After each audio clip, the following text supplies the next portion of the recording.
കൊല്ലം ചെമ്മാമുക്കിൽ കാറിൽ സഞ്ചരിച്ച യുവതിയെ ഭർത്താവ് തീ കൊളുത്തി കൊലപ്പെടുത്തിയതിന് കാരണം സംശയരോഗമെന്ന് എഫ്ഐആർ. അനിലയും ബിസിനസ് പങ്കാളി ഹനീഷും തമ്മിലുള്ള സൗഹൃദത്തിലെ സംശയമാണ് കൊലപാതകത്തിലേക്ക് നയിച്ചതെന്ന് പോലീസ് നിഗമനം. ഹനീഷ് അനിലയുടെ മുന്നിലിട്ട് തന്നെ മർദ്ദിച്ചതായും പത്മരാജൻ പോലീസിനോട് പറഞ്ഞു. പ്രതിയെ സംഭവസ്ഥലത്തെത്തിച്ച് തെളിവെടുത്തു. പ്രതിയായ പത്മരാജനെ ചോദ്യം ചെയ്തതിൽ ഭാര്യയും ഹനീഷും തമ്മിലുള്ള സൗഹൃദത്തിലെ സംശയമാണ് കൃത്യത്തിന് കാരണമായതെന്ന് പോലീസ് കണ്ടെത്തി. പാർട്ട്ണർഷിപ്പിൽ ബേക്കറി നടത്തുന്ന അനിലയെ ഭർത്താവ് അതിൽ നിന്നും പിന്തിരിപ്പിക്കാൻ പലതവണ ശ്രമിച്ചിരുന്നു. ഇക്കാര്യത്തിൽ ഇരുവരും തമ്മിൽ തർക്കവും നിലനിന്നു.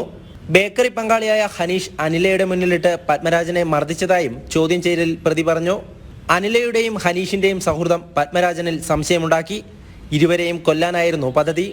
എന്നാൽ കാറിലുണ്ടായിരുന്നത് ബേക്കറി ജീവനക്കാരനാണെന്ന് അറിഞ്ഞിരുന്നില്ലെന്നും പ്രതി പോലീസിനോട് പറഞ്ഞു.